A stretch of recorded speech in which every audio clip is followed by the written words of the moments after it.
Nama saya Kirana Sari.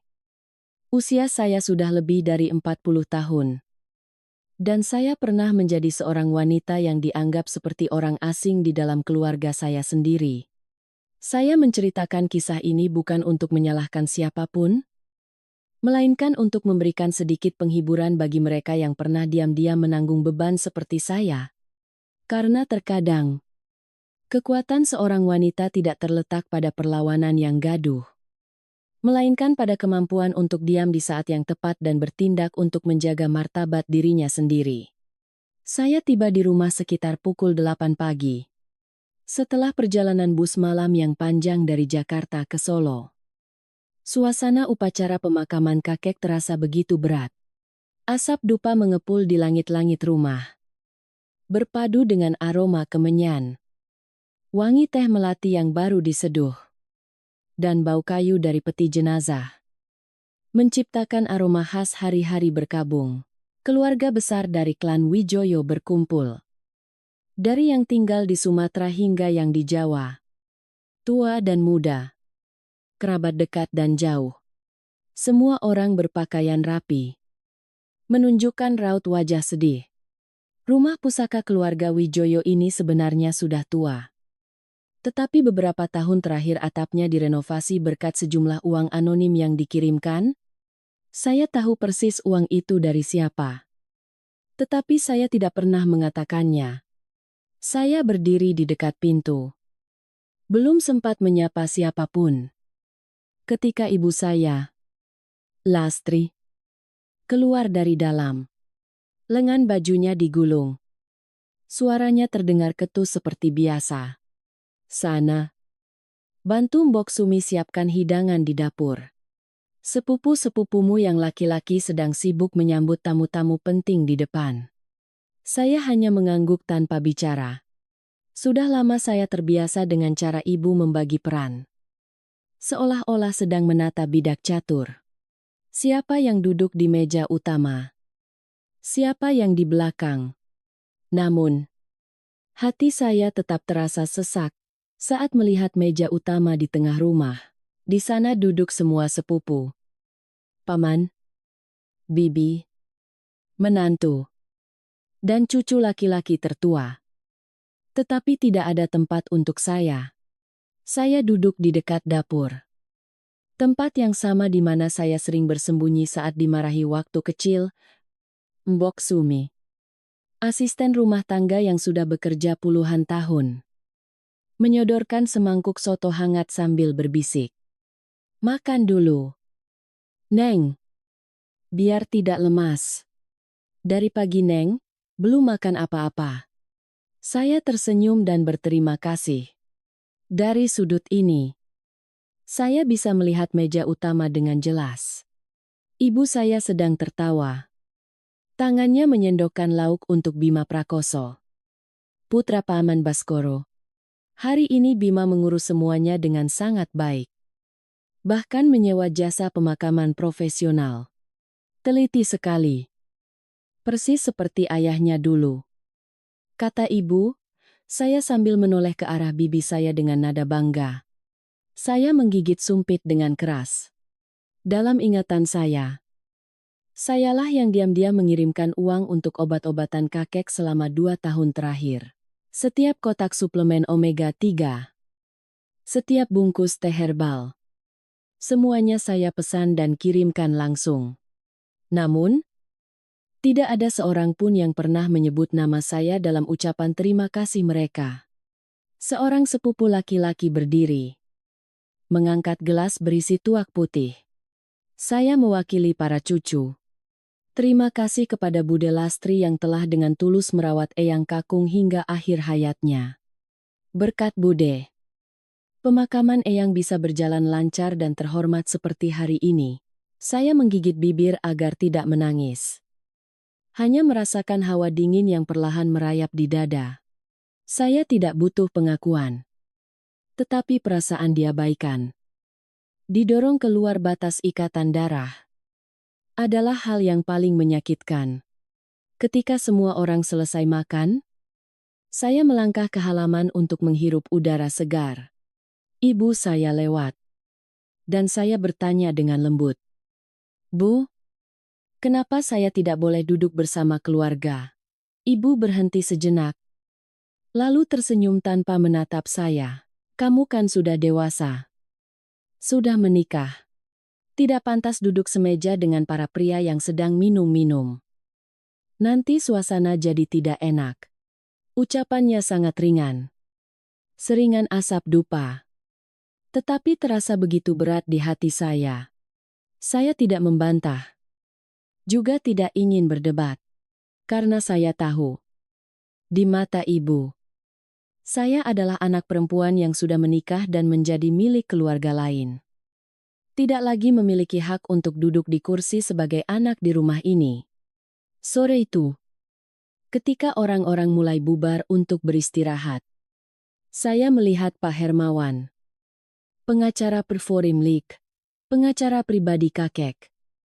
Masuk, beliau adalah sahabat kakek sejak zaman perjuangan, yang kemudian beralih profesi menjadi pengacara dan masih sering pulang ke desa beberapa kali setahun.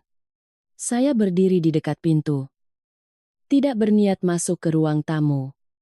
Saya tahu apapun yang akan diumumkan tidak akan ada hubungannya dengan saya. Pak Hermawan membuka mapnya. Membacakan setiap baris dalam surat wasiat dengan jelas. Setiap orang mendapat bagian, ada yang mendapat rumah pusaka. Ada yang sebidang sawah.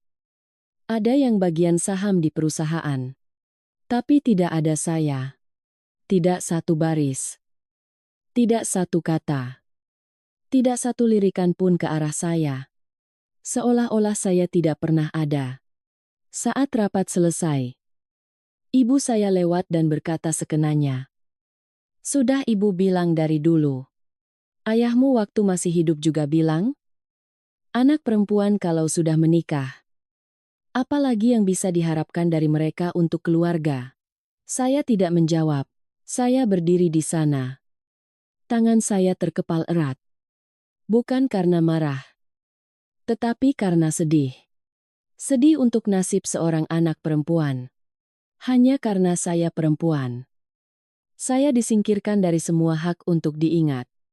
Ketika saya bersiap untuk pergi, Pak Hermawan mendekat dan memanggil saya pelan.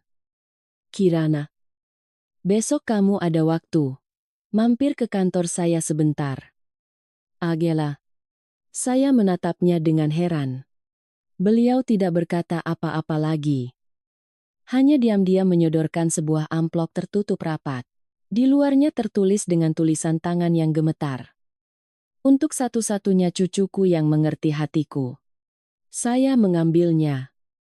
Jantung saya berdebar kencang. Tidak ada yang tahu. Tidak ada yang memperhatikan. Tapi saya tahu. Ada sesuatu yang sangat penting sedang menanti saya di depan. Saya duduk meringkuk di barisan kursi paling belakang di ruang utama. Tempat pertemuan keluarga besar sedang berlangsung. Di bawah atap genting yang tua, namun sudah dicat ulang dengan rapi. Rumah pusaka hari ini terasa begitu hikmat. Sesajen buah-buahan untuk para leluhur masih ada di atas altar. Asap dupa berbaur dengan udara yang terasa pengap oleh bisikan orang-orang dan tatapan penuh perhitungan yang saling beradu. Di meja tengah, Pak Hermawan sedang membuka tas kerjanya. Meletakkan setumpuk kertas tebal di atas meja kayu jati yang mengkilap. Ibu saya, Paman Baskoro, Pak De kakak laki-laki ayah, dan beberapa kerabat dekat duduk di barisan kursi terdepan. Tepat di belakang pengacara. Saya, seperti biasa. Tidak ada yang mengundang. Juga tidak ada yang mengusir. Jadi saya memilih sendiri posisi di dekat dinding. Tak jauh dari pintu keluar. Ketika Pak Hermawan mulai membaca, saya mencoba menenangkan diri. Tetapi setiap kata dan kalimat terasa seperti jarum yang menusuk hati. Daftar nama yang disebutkan cukup lengkap. Pak De ditugaskan mengurus rumah pusaka. Paman Baskoro mendapat hak pembagian sawah dan kebun di desa Suko Makmur. Bima Prakoso mewarisi saham di perusahaan pupuk keluarga.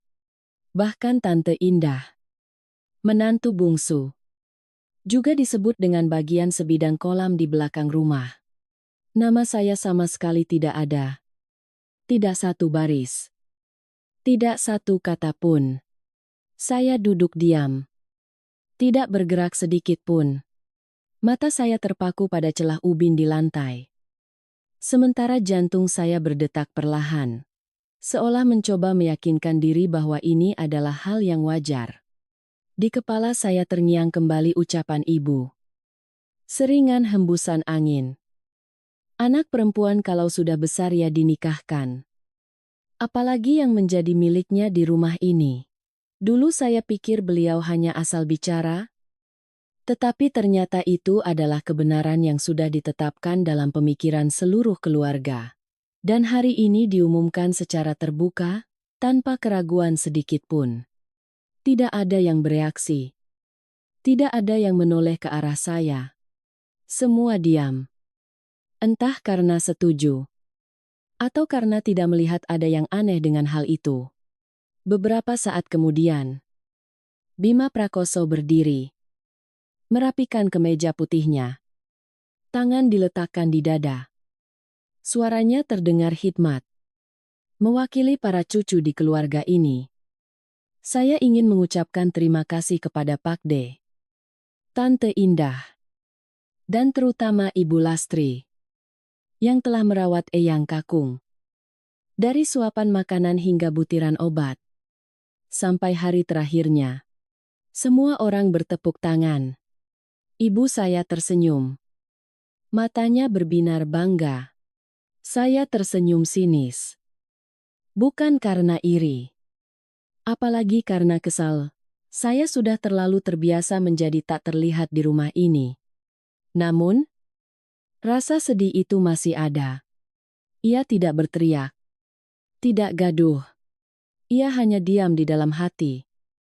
Membekas seperti memar lama yang tak kunjung hilang. Daun yang gugur akan kembali ke pangkalnya. Dulu saya mempercayai pepatah itu sebagai sesuatu yang sakral. Tapi sekarang saya tahu. Ada daun-daun yang sejak lahir memang tidak diizinkan untuk hinggap di dahannya. Saya berdiri dan berjalan ke arah teko teh di belakang. Seorang nenek dari pihak ayah yang biasa saya panggil Eyang Putri melambaikan tangan. Memanggil pelan.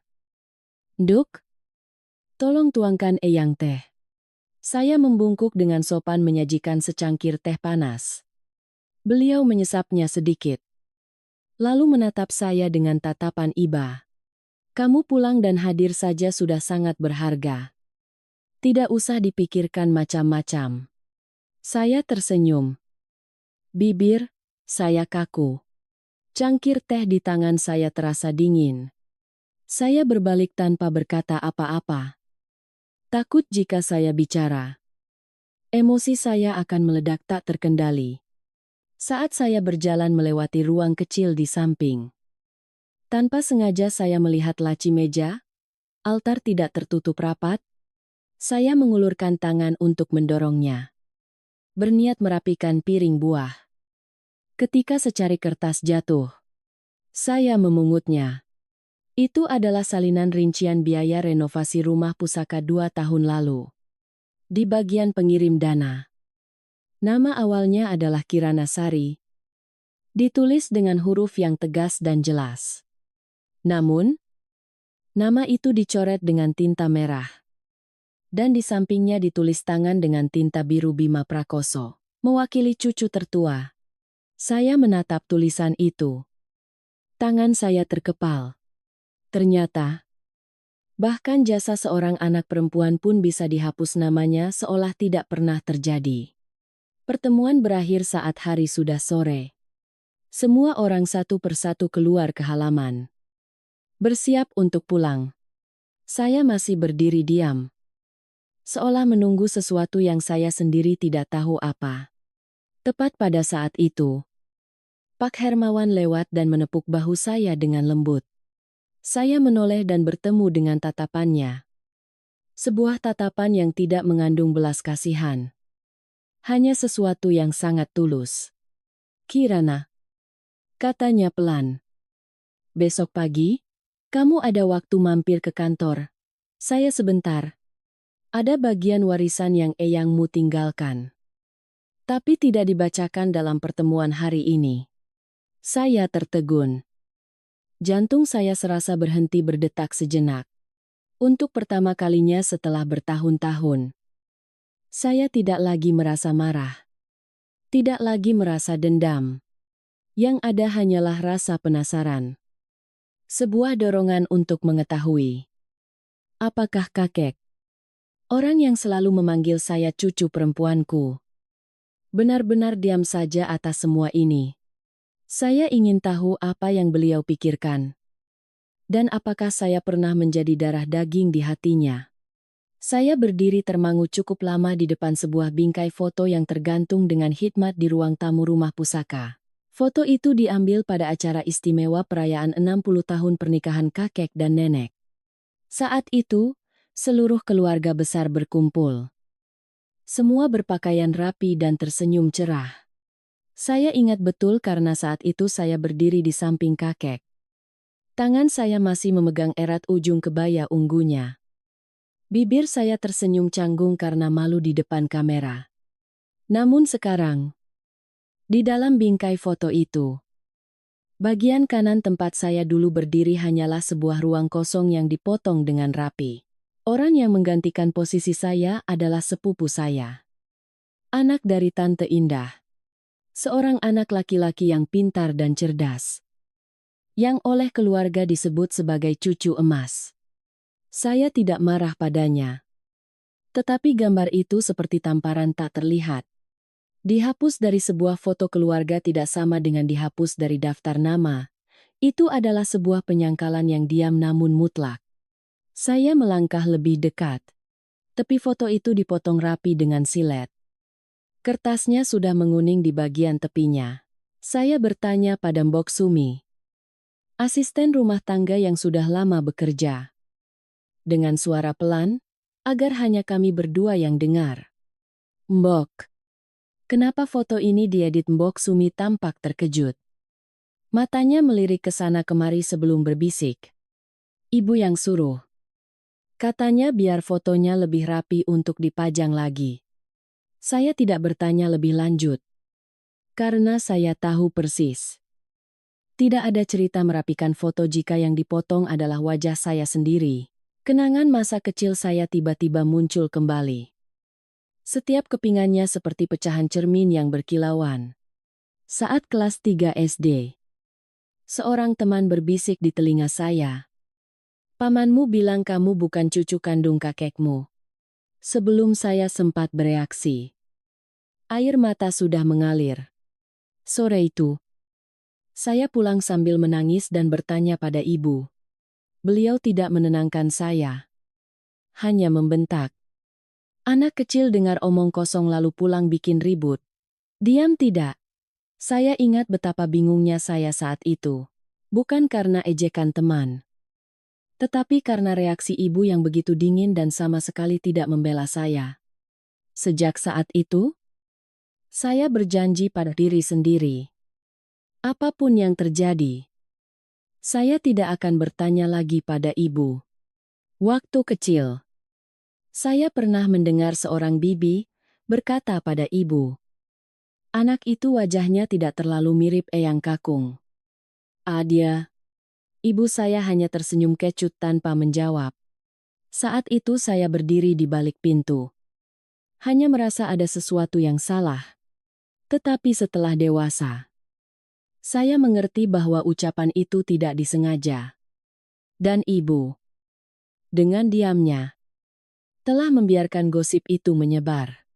Sore itu, setelah upacara pemakaman selesai, keluarga mengadakan makan bersama. Hidangan disajikan di teras depan. Di bawah kanopi, kursi sudah ditata. Pas dengan jumlah anggota keluarga. Tidak kurang. Tidak lebih. Saya keluar paling akhir dan tidak melihat ada kursi kosong. Saya hendak mengambil kursi plastik dari dapur. Tetapi ibu lebih dulu bersuara. Kamu duduk saja sama Mbok Sumi di dapur. Di sana lebih sejuk. Makannya lebih leluasa. Saya terdiam sejenak. lalu tersenyum. Iya. Bu, saya mengerti. Saya berbalik dan langsung menuju dapur tanpa menoleh lagi. Di samping panci semur ikan yang masih mengepul. Saya duduk dan mengambil sepotong tahu putih tawar ke dalam piring nasi saya. Mbok Sumi menuangkan segelas air. Saya tidak menyalahkannya. Saya juga tidak lagi marah pada ibu. Saya hanya merasa hati saya seperti kursi yang baru saja ditarik. Terhempas. Tetapi tidak ada lagi yang bisa dipegang. Dulu, kakek sering menyisihkan potongan ikan terbesar di piring untuk saya. Anak perempuan harus banyak makan biar kuat menghadapi hidup. Dengar. Tidak, katanya. Dengan suara yang tegas. Namun lembut. Beliau adalah satu-satunya orang di rumah ini yang tidak pernah menyinggung bahwa setelah menikah saya bukan lagi bagian dari keluarga. Namun, sekarang saat kakek tiada, tempat untuk sepiring nasi pun tidak ada untuk saya. Larut malam. Setelah semua orang tidur, saya kembali ke ruang tamu. Bingkai foto itu masih di sana. Di bawah cahaya lampu tidur yang redup. Saya melangkah mendekat dan menyentuh tepi bingkai. Entah kenapa saya mencoba menariknya. Dan bingkai itu terasa sedikit longgar. Seolah ada sesuatu yang tersangkut di belakangnya.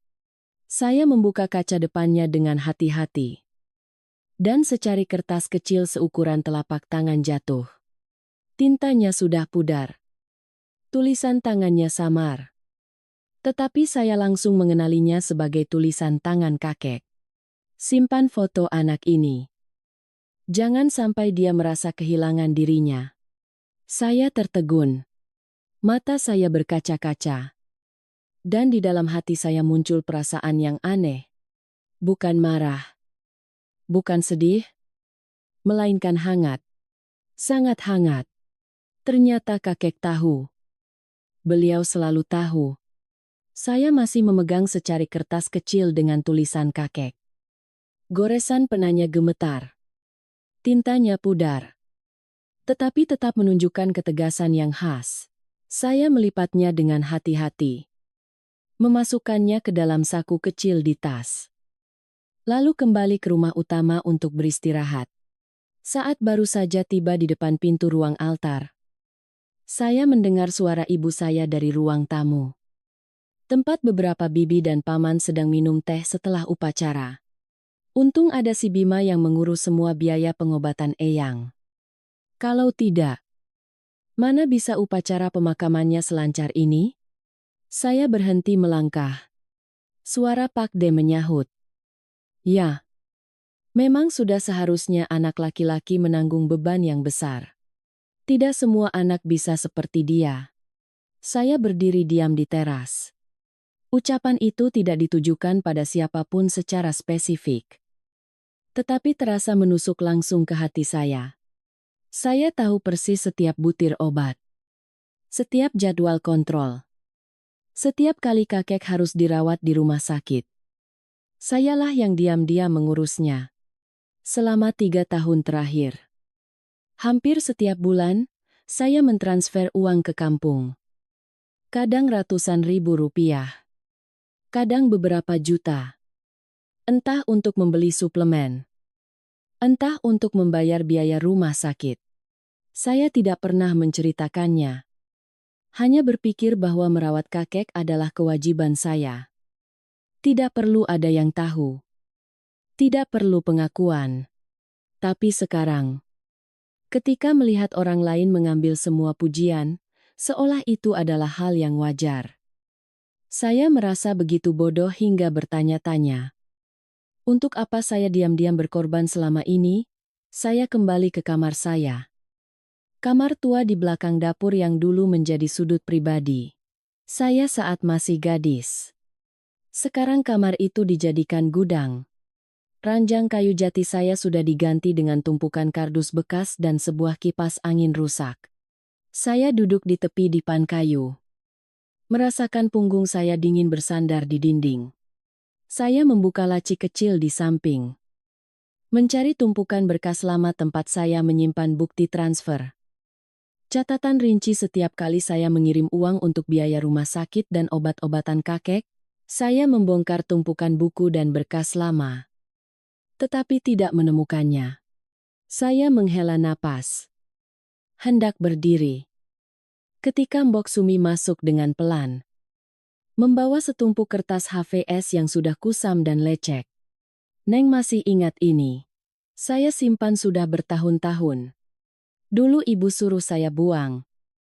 Tapi saya merasa sayang. Jadi saya simpan. Saya mengambilnya dengan tangan gemetar. Saya membuka lembar demi lembar. Itu adalah seluruh salinan bukti transfer dari rekening pribadi saya ke rekening keluarga. Dengan keterangan yang jelas, obat Eyang, biaya RS Eyang, beli pampers dewasa, renovasi atap rumah pusaka. Mbok Sumi berkata pelan. Suaranya seperti tercekat. Saya tidak tahu apakah salah menyimpan ini. Tapi saya lihat Neng mengirim banyak sekali. Tapi tidak ada yang pernah menyebut nama Neng. Saya menatapnya. Tiba-tiba mata saya terasa perih. Untuk pertama kalinya setelah bertahun-tahun. Saya mengucapkan terima kasih dengan tulus. Bukan karena tumpukan kertas itu. Tetapi karena setidaknya ada satu orang yang melihat bahwa saya pernah ada. Siang itu, saat melewati ruang tamu, saya melihat sebuah plakat penghargaan untuk mereka yang berjasa bagi keluarga besar. Tergantung tepat di tengah dinding. Di dalam bingkai kaca itu terdapat beberapa lembar piagam yang dicetak indah, disertai nama Bima Prakoso. Cucu laki-laki teladan. Tante Indah. Menantu berbakti yang mengurus pemakaman. Paman Dodi. Yang menyumbangkan tanah untuk perluasan rumah pusaka. Saya menatap plakat itu tanpa senyum. Tanpa kata. Saya hanya berdiri di sana sangat lama. Nama saya tidak ada. Tidak satu baris pun. Saya tertawa. Sebuah tawa sunyi yang tidak ada manisnya sama sekali. Untuk pertama kalinya saya mengerti rasanya berjasa tapi tak dianggap. Bukan karena direbut orang lain. Tetapi karena sejak awal tidak pernah diakui sebagai orang yang bisa berjasa. Malam itu, saya mengemasi barang-barang untuk bersiap kembali ke Jakarta. Saat sedang melipat baju hitam yang saya kenakan saat pemakaman ke dalam tas, ponsel saya bergetar pelan. Saya mengangkatnya dan melihat pesan dari Om Tio. Adik kandung ibu saya. Jangan buru-buru pulang.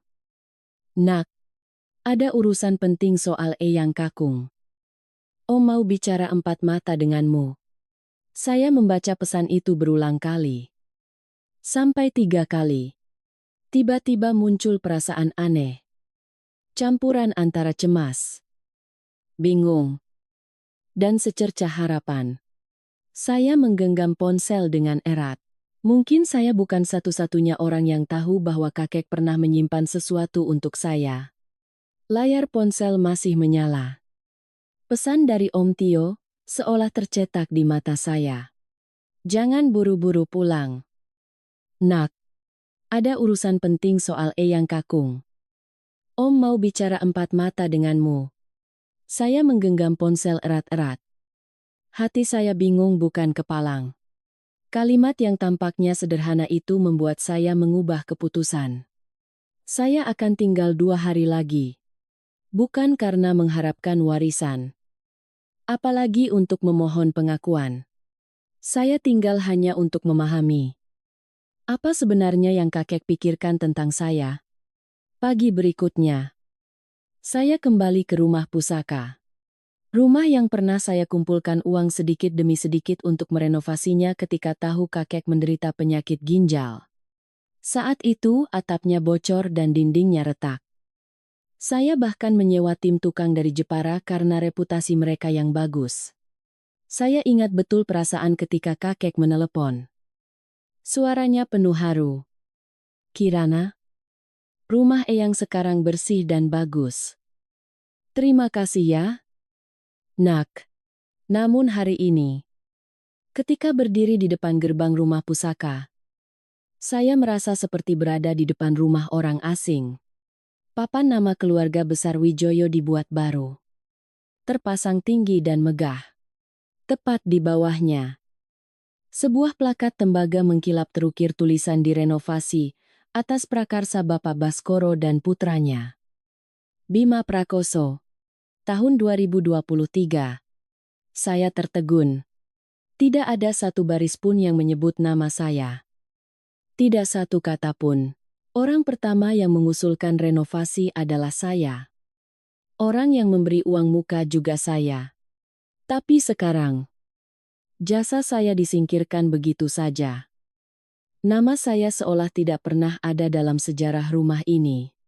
Saya melangkah lebih dalam, memandang setiap sudut. Dindingnya sudah dicat ulang. Tiang-tiang rumah diganti dengan kayu ulin berukir. Ini tidak mungkin hanya kebetulan. Saya tidak terlalu sedih. Hanya merasa getir. Ketika hasil jerih payahmu diberi nama orang lain. Rasanya sakit bukan karena kehilangan, tetapi karena dianggap tidak pernah ada. Saat saya hendak berbalik, saya tak sengaja bertemu dengan Mbak Heni. Teman SMA, saya yang sekarang bekerja di kantor pertanahan kabupaten. Dia datang bersama tim survei tanah dan menyalami saya dengan gembira. Wah, lama sekali tidak bertemu. Pulang untuk acara Eyang. Ya, ku dengar sertifikat tanah rumah ini sudah ganti nama. Benar, saya terdiam. Sertifikat ganti nama sejak kapan? Mbak Heni ragu sejenak lalu berbisik. Soal nama di sertifikat rumah pusaka ini aneh sekali. Dulu atas nama eyangmu. Sekarang beralih ke Paman Baskoro. Aku lihat tanda tangannya seperti tidak asing. Tapi tanggal transaksinya janggal. Sepertinya ada yang tidak beres. Saya memintanya membantu memeriksa ulang. Dia mengangguk. Bilang akan kembali sebentar. Lalu memberikan saya selembar fotokopi. Saya memegang kertas itu. Mata saya membaca cepat setiap barisnya. Di bawah kolom pihak yang mengalihkan hak atas tanah tertera tanda tangan Wijoyo Kusumo. Nama kakek saya. Tetapi tanggal penandatanganan jatuh pada periode ketika kakek sedang dirawat di rumah sakit. Tangannya sudah gemetar dan tidak mungkin bisa menandatangani lagi. Saya melihat goresan tanda tangan itu. Bukan tulisan kakek. Jantung saya terasa nyeri. Saya pernah berlatih menulis dengan kakek saat kecil. Goresan tangannya sangat khas. Sedikit miring ke kanan. Dengan kebiasaan membuat kail di ujungnya. Tapi tanda tangan di dokumen ini kaku dan rata seperti ketikan komputer. Saya memegang fotokopi itu dengan tangan sedikit gemetar. Ada sesuatu yang sedang disembunyikan. Malam itu saya pulang. Fotokopi itu masih di dalam tas. Saya tidak menunggu lebih lama. Setelah makan malam, saya langsung masuk ke ruang tamu. Membentangkan kertas itu di tengah meja.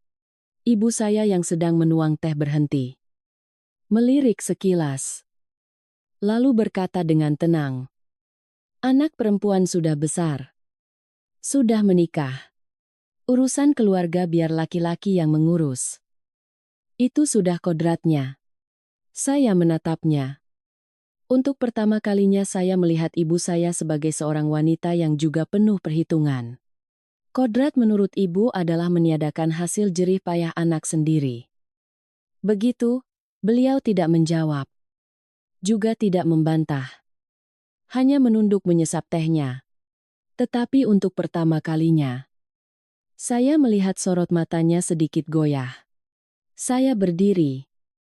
Berkata dengan suara pelan. Jika hasil jerih payah tidak diakui karena saya perempuan, maka saya akan mencari cara sendiri untuk membuktikan bahwa saya bukan orang yang tak terlihat. Pagi berikutnya, saya bertemu Om Tio di warung kopi dekat Jembatan Sewu. Tempat beliau biasa duduk membaca koran setiap pagi. Begitu saya duduk, Om Tio langsung mengeluarkan sebuah amplop tertutup rapat yang disegel dengan lilin merah dari saku kemejanya. Eyangmu menitipkan ini pada Om. Beliau berpesan agar baru diserahkan setelah pemakaman selesai. Dan hanya boleh diberikan kepadamu. Tidak ada orang lain. Saya menerimanya. Tangan saya sedikit gemetar. Amplop kecil itu terasa ringan. Tetapi saya tahu di dalamnya ada sesuatu yang bisa mengubah segalanya. Saya duduk terdiam di warung kopi yang familiar di tepi jembatan Sewu. Tangan saya menggenggam erat amplop yang disegel dengan lilin merah. Tulisan tinta hitam tebal tampak menonjol di atas kertas yang mulai menguning. Hanya boleh dibuka setelah upacara pemakaman selesai. Serahkan langsung ke tangan Kirana Sari. Tangan saya sedikit gemetar. Bukan karena takut, melainkan karena hati saya dipenuhi perasaan aneh. Campuran antara cemas, haru, dan juga ragu. Om Tio duduk di seberang saya. Postur tubuhnya masih kurus seperti saat saya kecil. Tetapi sorot matanya hari ini tidak lagi riang seperti biasanya. Tergantikan oleh perenungan dalam. Seolah baru saja melepaskan beban yang telah lama dipikulnya. Om menyimpan surat ini selama 3 tahun. Katanya perlahan. Karena eyangmu percaya pada Om. Tapi beliau berpesan untuk menunggu sampai pemakaman selesai dan semua keadaan tenang. Baru memberikannya padamu. Saya mengangguk tanpa bertanya lebih lanjut. Sebagian dari diri saya takut akan jawabannya. Sebagian lagi ingin menjaga kesakralan momen ini. Seperti yang selalu diajarkan kakek kepada saya. Urusan besar harus dihadapi dengan hati yang tenang agar bisa dipahami. Saya membuka amplop itu. Tulisan tangan yang muncul tampak gemetar dan tipis. Tetapi setiap hurufnya jelas dan rapi. Itu tulisan tangan kakek. Saya tidak mungkin salah. Baris pertama membuat saya tercekat. Kirana, kamu adalah satu-satunya orang yang eyang percaya. Saya menelan ludah dengan susah payah. Melanjutkan membaca. Seumur hidup eyang hidup untuk menjaga nama baik keluarga. Tetapi di akhir hayat, eyang sadar bahwa menjaga nama baik tidak ada artinya jika tidak bisa menjaga orang yang tulus pada keluarga. Orang lain mungkin tidak menganggapmu bagian dari keluarga. Tapi eyang selalu menganggapmu sebagai satu-satunya tetes darah yang masih tulus ingin menjaga garis keturunan ini. Saya meremas surat itu. Air mata sudah membasahi pelupuk mata. Dalam surat itu, kakek menulis dengan jelas bahwa beliau telah menandatangani surat pengalihan 15% saham perusahaan keluarga atas nama saya. Bagian saham itu atas nama beliau sejak perusahaan pertama kali didirikan. Proses pengalihan itu dilakukan 3 tahun lalu dengan surat kuasa yang sah dan disaksikan oleh kantor pengacara. Tetapi ditahan oleh ibu saya agar tidak diumumkan saat pembacaan wasiat. Alasan kakek tidak mengumumkannya secara terbuka. Beliau menulis, "Karena eyang takut ibumu akan bereaksi keras dan menyebabkan perpecahan. Eyang tidak ingin kamu terluka karena urusan keluarga." Saya membaca hingga baris terakhir. Jika kamu masih ingin menjaga nama Wijoyo sebagai sesuatu yang membanggakan, ikutilah kata hatimu. Saya meninggalkan warung kopi dan langsung menuju kantor pengacara Hermawan. Ketika saya meletakkan surat itu di atas mejanya, Pak Hermawan hanya melirik sekilas lalu menatap saya.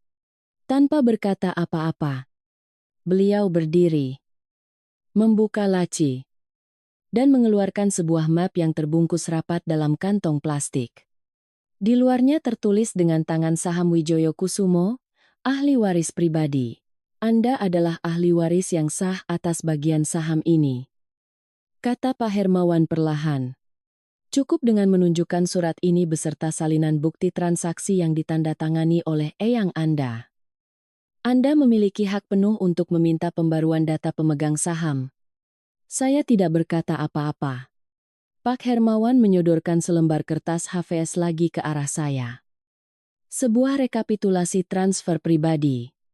Saya membukanya dan melihat seluruh dana yang saya kirimkan untuk kakek untuk obat-obatan. Biaya rumah sakit. Renovasi rumah semuanya dicatat oleh kakek. Ditandatangani di bagian bawah dengan goresan pena yang lemah namun jelas. Almarhum sangat teliti, kata Pak Hermawan. Setiap kali menerima uang, beliau meminta sekretarisnya mencetaknya. Lalu beliau tanda tangani baris per baris. Saya mengangguk. Di dalam hati muncul perasaan aneh. Campuran antara pilu, syukur, dan merasa memiliki tugas baru yang harus diselesaikan. Malam itu saya kembali ke kamar kos kecil di kota. Kamarnya sempit. Hanya cukup untuk satu meja kerja dan tempat tidur single. Tapi bagi saya, itu adalah tempat paling tenang untuk memulai. Saya menyalakan printer. Memindai setiap lembar dokumen surat dari kakek. Rekapitulasi transfer. Surat pengalihan saham. Setiap dokumen saya fotokopi 3x1 untuk pengacara. 1 untuk diserahkan ke perusahaan. Dan 1 untuk saya simpan sebagai cadangan. Saat saya sedang merapikan berkas-berkas ke dalam map, Mbok Sumi masuk membawa segelas jus jeruk. Neng mau melakukan apa, tanyanya pelan. Saya mengangkat kepala menatapnya. Sorot mata saya bukan lagi sorot mata seorang anak perempuan yang tertekan karena ditolak, melainkan sorot mata seseorang yang sudah siap. Kali ini, kata saya perlahan, saya tidak akan membiarkan siapapun menghapus nama saya dari keluarga ini lagi. Saya duduk sendirian di kamar kecil di kota. Kipas angin di langit-langit berputar pelan, mengeluarkan bunyi berderit yang teratur seperti napas malam yang lambat. Di atas meja, lampu belajar memancarkan cahaya kuning lembut, ketumpukan dokumen yang telah saya susun dengan rapi. Surat kakek, salinan rekening, surat pengalihan saham, pindaian sertifikat tanah. Setiap lembar kertas terasa seperti irisan waktu, mengiris luka yang selama ini saya telan tanpa berani bersuara. Saya memasukkan semuanya dengan hati-hati ke dalam tas. Menutup resletingnya rapat-rapat. Lalu menarik napas dalam-dalam seolah baru saja membereskan satu sudut kehidupan yang lama. Baru saja saya hendak berdiri. Terdengar ketukan pelan di pintu. Mbok Sumi, asisten rumah tangga yang telah bekerja lama, masuk. Tangannya membawa segelas jus jeruk. Tetapi sorot matanya menunjukkan keraguan yang tidak jelas. Neng. Ia ragu-ragu. Ada sesuatu yang mau saya sampaikan.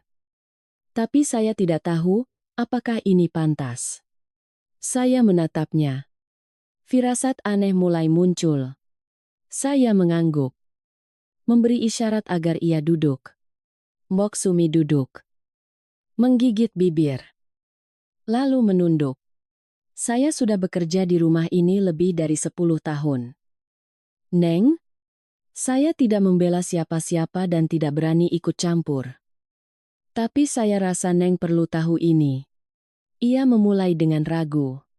Selama bertahun-tahun, setiap kali Neng mengirim sesuatu untuk Eyang, entah itu surat, kue, atau bahkan bunga dan sesajen, Ibu Lastri selalu menyuruh saya menyembunyikannya atau membuangnya. Saya tertegun. Apa maksud? Mbok Sumi menghela napas panjang. Seolah telah menyimpan rahasia itu terlalu lama. Bunga yang Neng kirim pernah diganti dengan bunga dari pasar. Beberapa kali Neng kirim surat. Ibu bilang isinya hanya omong kosong. Tidak perlu Eyang baca. Pernah sekali Neng mengirim gelang giok hijau untuk ulang tahun Eyang yang ke-80. Saya ingat betul karena Neng menulis di suratnya bahwa itu cocok dengan Eyang dan berpesan agar tidak ada yang tahu. Saya terpaku. Jantung saya berdebar kencang. Benar. Saya pernah mengirim gelang itu. Jenis batu giok hijau yang saya pesan khusus di Jakarta. dengan lempengan perak kecil berukir kata damai di dalamnya. Berharap kakek bisa tidur lebih nyenyak saat memakainya. Ibu memberikan gelang itu kepada Tante Indah. "Lanjut Mbok Sumi," katanya. "Eyang sudah pikun. Tidak akan ingat siapa yang memberikannya." Saya tidak berani bicara. Tapi saya rasa itu salah sekali. Saya terdiam. Untuk gelang itu, saya telah menghabiskan gaji sebulan penuh. Bagaimana mungkin seseorang dengan mudahnya memberikan hadiah dari cucunya untuk dipakai orang lain? Kemarin saya melihat Tante Indah memakai gelang giok hijau itu. Dan ia bahkan tertawa sambil berkata, "Ini hadiah ulang tahun dari Bima. Dipesan khusus untukku." Saya mendengarnya, tetapi tidak percaya. Tapi sekarang saya tidak hanya percaya. Saya tahu kebenarannya. Itu adalah sebuah penipuan yang terang-terangan dan kejam. Saya membuka ponsel. Menyalakan fungsi perekam suara. Mbok Sumi terkejut. Saya berbisik, "Mbok, ceritakan saja terus seperti sedang bicara dengan saya." Tidak ada yang tahu. Tidak ada yang dengar. Ia mengangguk dan melanjutkan. "Saya menyimpan rekaman video dari CCTV. Dulu waktu Eyang masih ada. CCTV dipasang di koridor. Suatu hari saya tidak sengaja melihat Ibu Lastri mengambil gelang dari kotak hadiah yang Neng kirim, lalu membawanya ke ruang depan. Kamera merekamnya dengan jelas. Saya tidak bersuara. Tangan saya menggenggam ponsel erat-erat. Saya tidak lagi merasa tertekan. Sebaliknya, rasa dingin merayap hingga ke tulang sumsum. Saya tahu saya salah menyimpannya, kata Mbok Sumi lirih. Tapi Eyang sangat sayang pada Neng. Pernah sekali beliau bilang pada saya, Kirana itu satu-satunya yang mengerti akar keluarga ini. Saya menatapnya. Mata saya berkaca-kaca karena terharu, tetapi suara saya tetap jelas. "Apakah Mbok berani menjadi saksi?" Mbok Sumi mengangguk tanpa ragu. "Jika Neng butuh, saya akan ceritakan semuanya." Sebelum meninggalkan ruangan, Mbok Sumi mendekat, mengeluarkan sebuah flash disk kecil dari saku bajunya. Terbungkus plastik tua yang disegel rapat. "Saya sudah simpan ini beberapa tahun. Saya simpan karena merasa ada yang tidak benar. Tapi saya takut. Sekarang saya serahkan pada Neng. Bagaimanapun, Eyang pernah berpesan. Kirana adalah orang terakhir yang mengerti akar keluarga ini." Saya mengambil flash disk itu. Tangan saya gemetar. Bukan karena takut, tetapi karena saya tahu ini akan menjadi titik balik. Sebuah babak baru telah dimulai. Dan saya akan menjadi orang yang memulainya. Saya duduk terdiam sendirian di kamar kecil itu. Sinar matahari yang menembus celah jendela menciptakan pola di lantai ubin tua. Flash disk perak itu tergeletak di telapak tangan saya. Kecil seperti ujung jari, tetapi terasa seberat penegasan atas nilai diri saya yang pernah ditolak. Di dalamnya ada video yang diberikan Mbok Sumi. Rekaman Ibu Lastri diam-diam membuka kotak hadiah yang saya kirim untuk kakek. Mengambil gelang giok hijau. Dan menyerahkannya kepada Tante Indah. Hanya satu tindakan. Satu kalimat ringan dari Ibu. "Eyang kan tidak ingat siapa yang memberi. Untuk apa disimpan? Sudah cukup berat seperti batu besar yang menimpa semua bulan dan tahun di mana saya diam-diam menitipkan perasaan saya dalam setiap hadiah. Setiap tulisan. Setiap transferan uang." Saya menggenggam flash disk itu. Merasakan tangan saya dingin dan basah. Bukan karena takut, tetapi karena untuk pertama kalinya setelah bertahun-tahun, saya tahu saya punya hak untuk bersuara. Bukan untuk menuntut keadilan bagi diri saya sendiri, tetapi untuk menyatakan dengan jelas bahwa ada hal-hal yang tidak bisa disangkal selamanya. Saya menelepon Pak Hermawan, pengacara yang telah mendampingi kakek sejak beliau pertama kali membuka usaha. Saya sudah melihat semua berkas. Surat dan bukti, Pak, kata saya dengan suara rendah, namun mantap. Saya ingin memastikan, apakah saya memiliki dasar hukum yang cukup untuk mengumumkan semua ini di hadapan keluarga besar Pak Hermawan terdiam beberapa detik. Lalu menjawab dengan tegas. Kirana, kamu memiliki hak hukum penuh untuk melakukannya. Tetapi jika kamu mengumumkannya, kamu harus siap menerima tidak hanya tatapan sinis dari orang lain, tetapi juga tatapan ragu dari keluargamu sendiri. Saya mengangguk tanpa ragu. Saya sudah cukup lama diam. Hari Minggu. Acara peringatan 1 tahun meninggalnya kakek. Sejak pagi, rumah pusaka sudah ramai. Di gerbang besar terpasang spanduk merah dengan tulisan mengenang 1 tahun wafatnya Bapak Wijoyo Kusumo, sesepuh keluarga Wijoyo. Rumah yang telah direnovasi megah itu kini menjadi tempat berkumpulnya hampir seluruh keturunan keluarga dari berbagai kota. Saya mengenakan kebaya hitam. Rambut disanggul rapi. Tanpa riasan. Tanpa sepatu hak tinggi. Sederhana. Seperti cara saya hidup selama ini. Tetapi sorot mata saya hari ini bukan lagi sorot mata yang diam-diam menelan kepahitan. Upacara doa selesai. Hidangan akan disajikan. Saya berjalan lurus ke ruang tengah. Tempat altar leluhur berada. Suasana di dalam rumah tiba-tiba hening. Ibu saya, yang sedang duduk bersama beberapa bibi, mengerutkan kening melihat saya masuk. Hendak berdiri untuk menghalangi. Tetapi Pak D, yang usianya sudah lebih dari 70 tahun, berdiri dari kursinya sambil bertumpu pada tongkatnya. Suaranya terdengar jelas.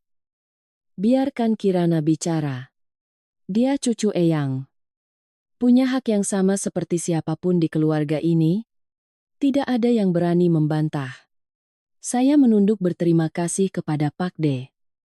Lalu berdiri tegak. Saya tahu. Saya memulai. Suara saya tidak tinggi, tetapi setiap kata terdengar jelas. Semua mungkin merasa aneh. Saya berdiri di sini saat ini. Tapi hari ini saya ingin bicara untuk bagian saya. Bagian yang telah dilupakan terlalu lama. Saya membuka tas. Mengeluarkan surat tulisan tangan kakek. Kertasnya sudah menguning dimakan waktu. Tetapi goresan penanya masih tajam dan rapi. Hanya sedikit gemetar di bagian akhir. Saya meletakkan surat itu di atas meja. Lalu mengambil flash disk dan menyambungkannya ke speaker mini yang sudah saya siapkan. Suara terdengar. Layar menyala. Video dimulai. Gambar Ibu Lastri membuka kotak hadiah dengan logo toko perhiasan. Tangannya mengambil gelang giok hijau. Lalu menoleh ke Tante Indah dan berkata dengan jelas. Ini cocok di tanganmu. Pakai saja. Eyang kan tidak tahu siapa yang memberi. Jadi tidak akan ingat. Seluruh ruangan hening seketika. Beberapa bisikan terdengar. Ada yang saling berpandangan. Ada yang menunduk diam. Wajah Ibu Lastri pucat. Matanya menghindari tatapan saya. Tante Indah juga menunduk dalam-dalam. Saya berdiri tegak. Tidak menyalahkan. Tidak berteriak. Hanya melanjutkan. Ini adalah salinan surat yang kakek kirimkan khusus untuk saya. Dengan segel merah yang sudah diverifikasi oleh pengacara Hermawan.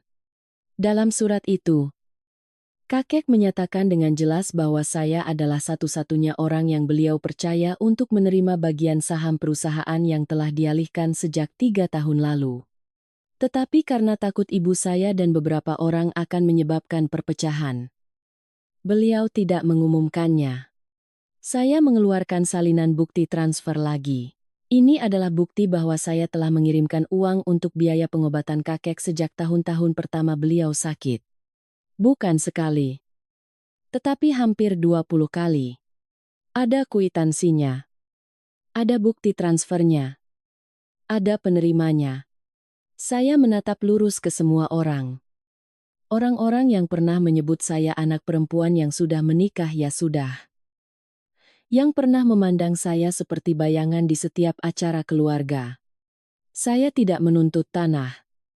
Saya tidak menuntut harta. Saya tidak berebut kekuasaan. Saya hanya butuh satu hal, nama saya disebut dengan benar di hadapan altar leluhur sebagai seorang anak. Seorang cucu di keluarga ini. Saya menunduk di hadapan foto kakek. Eyang. Saya sudah melakukan apa yang Eyang pesankan. Saya tidak membiarkan diri saya dihapus namanya. Tidak memutus hubungan karena marah. Tidak kehilangan akar karena pasrah. Suasana di ruang tengah terasa begitu pekat. Tidak ada yang bicara. Tidak ada yang berani memecah keheningan. Tiba-tiba Bima Prakoso, sepupu yang dianggap sebagai cucu emas, anak dari Tante Indah, melangkah mendekati saya. Ia sedikit membungkuk dan berbisik di telinga saya. Hebat juga kamu. Memprovokasi opini publik. Membuat drama. Tapi jangan lupa, kamu masih kekurangan satu hal, kepercayaan dari seluruh keluarga ini. Saya mengangkat kepala. Tatapan saya tenang hingga terasa dingin. Saya tidak menghindar. Kalau begitu, akan kuambil kembali kepercayaan itu. Sedikit demi sedikit. Dengan kebenaran. Sore di kota terasa gerah seperti biasanya. Tetapi di dalam diri saya, ada kegelisahan yang tak jelas sebabnya. Saya duduk sendirian di kamar kos yang saya sewa bulanan. Sinar matahari menembus terali jendela, menciptakan bercak-bercak di lantai keramik tua. Di atas meja, tas berisi berkas dan surat dari kakek masih tergeletak diam.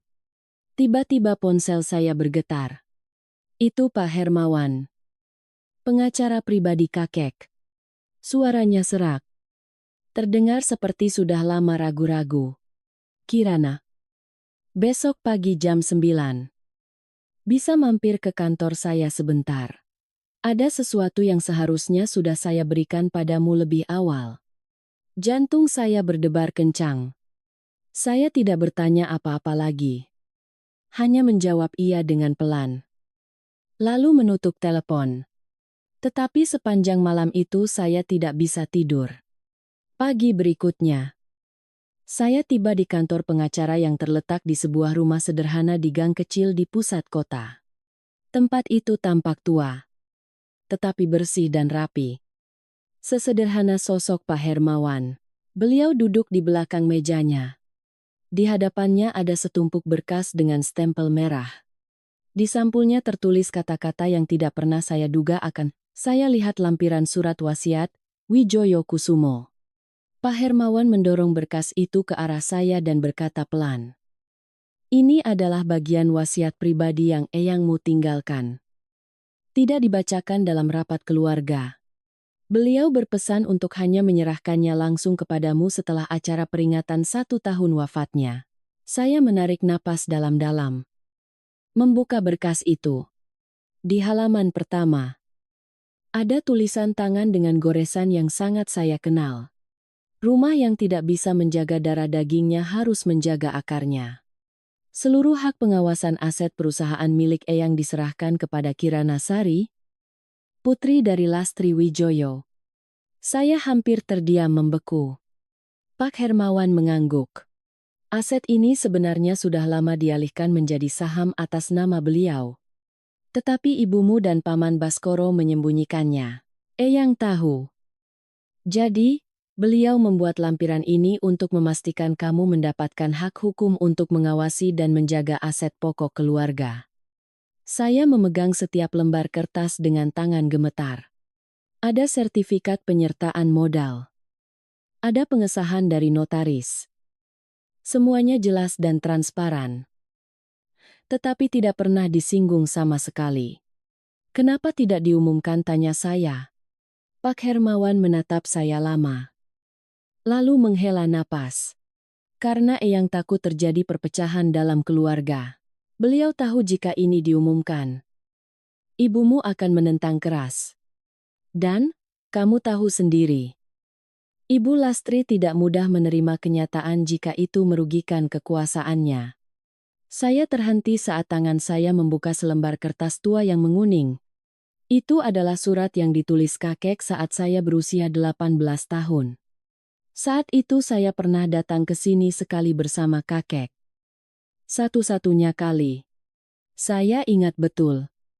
Pagi itu, kakek mengenakan kemeja putih, membawa saya ke kantor Pak Hermawan, dan berkata pada beliau, "Ajari anak ini supaya terbiasa, agar kelak dia tahu di mana akarnya." Saat itu saya masih muda, tidak mengerti apa maksud kakek. Sekarang saya baru paham. Beliau sudah mempersiapkan segalanya. Hanya menunggu saya cukup dewasa untuk memikulnya. Pak Hermawan menatap saya. Suaranya menjadi lebih dalam. Saya minta maaf karena sudah diam begitu lama. Kirana, tapi kamu perlu tahu. Ibumu pernah datang ke sini. Dia bilang jika saya merekayasa dokumen untuk membagi harta, dia akan menuntut saya. Membuat saya kehilangan pekerjaan dan kehormatan. Saya ragu. Saya takut. Dan saya memilih diam. Saya menatapnya. Hati saya terasa berat. Tidak marah. Tidak menyalahkan. Hanya lelah. Mungkin di dalam hati setiap orang dewasa ada ketakutannya masing-masing.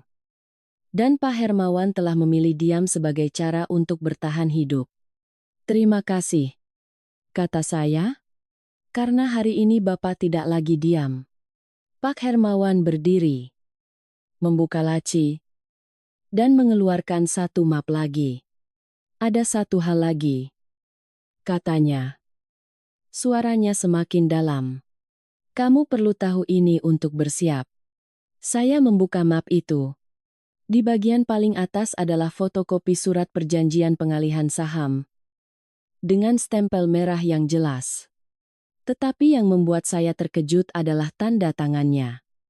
Saya melihat dengan saksama tanda tangan Wijoyo Kusumo. Tetapi saya tahu itu bukan goresan tangan kakek. Pihak penerima pengalihan tertulis dengan jelas Bima Prakoso. Saya terdiam. Bima Prakoso. Orang yang selama ini saya anggap sebagai sepupu terdekat. Anak yang selalu disebut-sebut sebagai pewaris. Anak yang selalu dibilang kakek dia pintar. Dia cerdas. Ternyata, dialah yang diam-diam menandatangani dan menerima bagian saham itu dengan tanda tangan palsu atas nama kakek. Saya menutup map itu. Di dalam hati saya muncul perasaan dingin bercampur amarah yang membara. Sebuah konfrontasi baru, yang lebih sengit dan tanpa jalan mundur, telah dimulai. Saya berdiri terdiam cukup lama setelah meninggalkan kantor pengacara Pak Hermawan. Tumpukan berkas terasa berat di tangan saya. Setiap lembarnya seolah membara. Namun, yang membuat jantung saya berdebar dingin, bukanlah rincian tentang berapa banyak aset atau saham yang kakek tinggalkan, melainkan sebuah tanda tangan. Tanda tangan yang bukan milik kakek, tetapi mengatasnamakan beliau. Tanda tangan palsu. Dengan penerima manfaat Bima Prakoso. Sebagian dari diri saya ingin berteriak. Ingin berlari ke rumah ibu. Rumah Paman Baskoro. Ke hadapan Bima dan membongkar semuanya. Tetapi saya tahu, jika saya bertindak gegabah, saya hanya akan menjadi orang yang kehilangan kendali. Dan saya harus tetap tenang. Melangkah dengan benar. Tidak boleh salah sedikit pun. Malam itu, saya menghubungi Rina, teman kuliah saya yang sekarang bekerja di kantor notaris kota. Dulu saat kuliah, Rina adalah orang yang sangat teliti. Ia pernah berkata, bekerja dengan dokumen hukum itu kalau ceroboh, dosanya seumur hidup. Kami bertemu di sebuah kedai kopi kecil di dekat jembatan. Setelah berbasa-basi, Saya memberikan Rina salinan surat pengalihan saham yang saya dapat dari Pak Hermawan. "Rin," kata saya pelan, "aku hanya butuh kamu pastikan satu hal. Apa tanda tangan ini benar-benar tanda tangan kakekku?" Rina tidak banyak bicara. Hanya mengangguk. Lalu memakai kacamatanya dan meneliti pindaian dokumen itu dengan saksama. Setelah beberapa menit, ia mengangkat kepala. "Kirana, aku pernah mengurus beberapa dokumen tanah untuk almarhum Bapak Wijoyo. Bahkan punya sampel tanda tangan aslinya di sistem. Tanda tangan di sini tidak cocok. Disalin dengan sangat rapi. Tapi tetap bukan yang asli." Saya menelan ludah. "Lalu kenapa dokumen ini bisa disahkan notaris?" Rina melihat sekeliling. Lalu merendahkan suaranya. "Kalau yang mengurus adalah keluarga sendiri dan kebetulan kenal dengan notarisnya, bisa saja diakali. Tapi diakali bukan berarti sah secara hukum." Saya mengangguk. Hati saya terasa berat. Saya paham sekarang. Seseorang telah mempersiapkan segalanya. Tidak hanya untuk merebut, tetapi juga untuk melegalkan perebutan itu. Dan orang itu mungkin sekarang sedang duduk santai minum kopi, membaca koran, seolah tidak pernah melakukan kesalahan. Saya memutuskan untuk mengajak Bima Prakoso bertemu. Tanpa pemberitahuan sebelumnya. Tanpa alasan. Tapi saya tahu dia akan datang. Dan dia memang datang. Kami bertemu di sebuah warung di dekat rumah pusaka. Tempat kami dulu sering berkumpul setelah acara keluarga. Saya datang lebih dulu dan memesan kopi hitam. Ketika Bima masuk, penampilannya masih sama kemeja licin. Rambut disisir rapi dengan gel. Tampak sukses dan percaya diri. "Mak, panggil aku, ada apa?" tanyanya sambil duduk. Saya menatap lurus ke matanya. "Kamu yang menandatangani surat pengalihan saham dari Eyang. Bisa kamu pastikan tanda tangan itu asli?" Dia tampak terkejut, tapi hanya sedetik. Lalu tertawa. "Mbak, itu kan urusan lama. Siapa yang ingat detail seperti itu? Sudah rapat. Sudah disahkan notaris. Ada dokumennya." "Ya sudah selesai." Saya mengeluarkan pindaian dokumen itu dan meletakkannya di atas meja. "Aku bertanya bukan karena butuh konfirmasimu. Tapi karena aku ingin kamu tahu. Aku sudah memulai dan tidak akan berhenti. Kalau kamu laki-laki, hadapi perbuatanmu. Tapi kalau kamu hanya bayang-bayang ibumu atau orang lain, jangan menambah kebohongan lagi." Bima menatap saya. Untuk pertama kalinya dalam pertemuan itu, ia tidak berkata apa-apa. Sekembalinya, saya bertemu Pak Hermawan dan meminta dibuatkan berita acara untuk semua bukti yang ada. Kami menyalin seluruh berkas menjadi 3 set. Satu set saya kirimkan langsung ke kantor dinas hukum kota. Satu set diserahkan kembali kepada Pak Hermawan. Dan satu set saya bawa. Seperti membawa sebuah perisai. Saya mengetik pesan singkat untuk Ibu. "Kita akan bertemu lagi di rapat pemegang saham berikutnya. Bukan sebagai anak perempuan, tapi sebagai ahli waris yang sah." Malam itu, saya duduk di tempat tidur.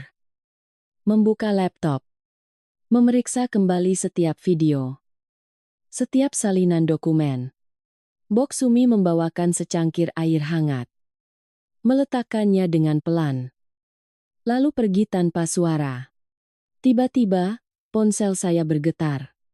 Sebuah nomor tak dikenal. Saya membuka pesan itu. Hanya beberapa kata, "Mbak belum tahu semuanya. Tanda tangan itu bukan hanya palsu, tapi dibuat 7 hari setelah kematian."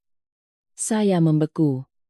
Jika apa yang orang ini katakan benar, maka ini bukan hanya pemalsuan tanda tangan, tetapi sebuah konspirasi. Sebuah pemalsuan yang dilakukan setelah kakek saya meninggal. Sebuah kebohongan terang-terangan terhadap arwah orang yang telah tiada. Di dalam hati saya, Gelombang amarah yang dahsyat mulai bergejolak. Kali ini, aku tidak akan mundur. Aku akan mencari kebenaran sampai ke akarnya. Saya duduk memeluk lutut di kamar kecil itu. Ponsel di samping saya masih menyala. Pesan dari nomor tak dikenal semalam masih tertera. Mbak belum tahu semuanya. Tanda tangan itu bukan hanya palsu, tapi dibuat 7 hari setelah kematian. Dibuat 7 hari setelah kematian. Saya membeku. Kalimat itu seperti duri yang menggores dada saya dalam-dalam. Tangan saya gemetar saat membuka laci dan mengeluarkan tumpukan berkas lama. Di antaranya ada salinan surat keterangan kematian kakek. Saya tidak pernah memperhatikan tanggalnya dengan saksama. Tapi sekarang, setiap angka seolah menari di depan mata saya. Surat kematian menyatakan dengan jelas Bapak Wijoyo Kusumo meninggal dunia pada pukul 19.00 tanggal 14 Juni. Saya membuka kembali surat pengalihan aset, akta notaris, dan terdiam kaku. Tanggal penandatanganan 8 Juni. Saya berdiri. Jantung saya berdebar kencang, seolah ada yang memukulnya. Saya langsung menelepon Pak Hermawan. Di ujung telepon, suaranya seperti tercekat. Ya Tuhan. Saya tidak memperhatikan tanggal wafatnya. Waktu menerima berkas. Semuanya sudah ada stempel dan pengesahan. Saya hanya memeriksa kelengkapan dokumen. Tidak memeriksa ulang tanggal kematian. Saya menggenggam ponsel erat-erat. Suara saya serak. Artinya, bisa jadi Eyang sudah tidak ada saat surat itu ditandatangani. Beliau tidak menjawab. Tetapi keheningannya terasa lebih menyakitkan daripada 1000 kata pengakuan. Siang itu juga, saya langsung menuju kantor notaris kabupaten. Petugas yang berjaga awalnya menolak memeriksa arsip saat saya menunjukkan salinan akta. Bu, arsip ini sudah selesai diproses dan disahkan. Sudah bukan wewenang kami lagi. Saya tidak banyak bicara. Hanya meletakkan surat keterangan kematian di hadapannya. Ia melihatnya dan wajahnya pucat. Tangannya gemetar saat menarik tumpukan arsip internal untuk diperiksa. Beberapa saat kemudian, ia mengangkat kepala dengan gugup. Bu, di sini ada catatan tulisan tangan. Mohon diproses segera sebelum tanggal 15 Juni. Tidak ada yang memperhatikan. Saya menatapnya tajam. Siapa yang menulis catatan ini? Ia terdiam sejenak. Lalu suaranya terdengar sangat pelan. Yang menandatangani permohonan ini adalah ibu Anda. Saya bersandar ke belakang. Seolah ada yang baru saja menyiramkan sember air es ke punggung saya. Sampai di rumah, saya hampir tidak makan dan minum. Baru tersadar saat telepon berdering. Itu Mbok Sumi. Neng. Saya baru saja berhasil menghubungi Suster Tami, perawat yang merawat Eyang di minggu-minggu terakhirnya. Dia sekarang bekerja di puskesmas desa. Saya sudah buatkan janji bertemu untuk Neng. Pagi berikutnya, saya datang ke klinik kecil di sebuah gang pasar. Tempat Suster Tami bertugas. Wanita berusia sekitar 40 tahun itu tampak kurus dan lelah. Tetapi matanya berbinar saat saya menyebut nama kakek. Oh, Eyang Wijoyo. Beliau wafat pukul 13.30 tanggal 14 Juni. Saya yang bertugas hari itu dan menelepon kantor catatan sipil untuk melaporkan kematiannya. Beliau tidak sempat dibawa ke rumah sakit kabupaten karena kondisinya sudah terlalu lemah. Saya mengangguk. Lalu, antara tanggal 1 hingga 13 Juni. Adakah yang sering menjenguk beliau? Suster Tami berhenti sejenak. Lalu menjawab. Hanya satu orang. Ibu Anda dan Mas Bima Prakoso. Mereka datang setiap sore. Katanya untuk memberi semangat dan menemani Eyang mengobrol agar tidak kesepian. Saya memejamkan mata. Semua kepingan puzzle di kepala saya mulai tersusun menjadi sebuah gambar yang penuh darah dan air mata. Sore harinya, Saya membawa salinan surat pengalihan itu ke laboratorium forensik dokumen di ibu kota provinsi. Petugas yang menerima, setelah memeriksanya, berkata, "Mohon beri kami waktu untuk memeriksanya, Bu." Beberapa saat kemudian, ia kembali membawa selembar kertas hasil analisis.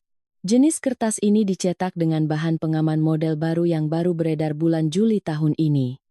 Tinta yang digunakan juga dari batch produksi baru.